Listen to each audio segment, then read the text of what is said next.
नमस्कार शेतकरी मित्रांनो, पीएम किसान सन्मान निधी योजनेच्या लाभार्थ्यांसाठी आता दरवर्षी ई-केवायसी करणे अनिवार्य करण्यात आले आहे.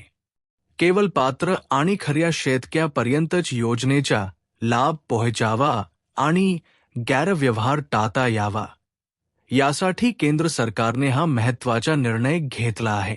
यासाठी राज्यात 20 मे पासून विशेष मोहीम राबवण्यात येणार आहे.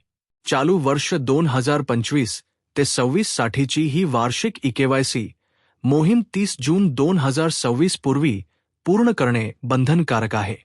विहित मुदतीत ई-केवायसी न केल्यास लाभार्थी आगामी हप्त्यांच्या लाभापासून वंचित राहू शकतात. ई-केवायसी पूर्ण करण्याच्या पद्धती हा लाभार्थी शेतकऱ्यांना खालील 2 सोप्या पद्धतींपैकी कोणत्याही एका पद्धतीने आपले प्रमाणीकरण पूर्ण करता येईल. 1. बायोमेट्रिक पद्धत.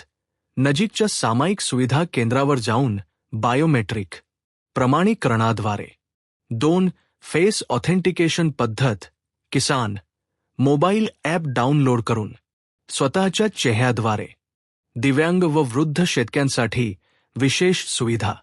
ज्या वृद्ध किंवा आजारी लाभार्थ्यांना हालचालीसंबंधी अडचणी आहेत आणि केंद्रावर जाणे शक्य नाही, त्यांच्यासाठी गाव पातळीवरील ग्रामस्तरीय नोडल अधिकारी व क्षेत्रीय कर्मचारी वैयक्तिकरित्या लक्ष देऊन फेस ऑथेंटिकेशनद्वारे ई-केवायसी पूर्ण करण्यास मदत करणार आहेत.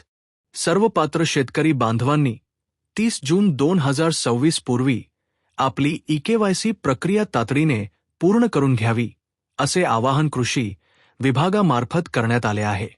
ज्या शेतकऱ्यांना पीएम किसान ॲपद्वारे ई-केवायसी करायची आहे, त्यांच्यासाठी ही 2 ॲप्स डाउनलोड करून ई-केवायसी पूर्ण करता येईल.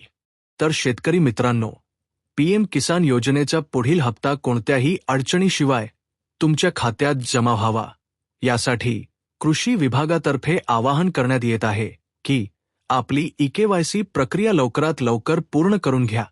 तसेच राज्यातील 20 मे पासून सुरू झालेल्या या विशेष मोहिमेचा लाभ घ्या आणि आपल्या इतर शेतकरी बांधवांनाही ही माहिती नक्की शेअर करा.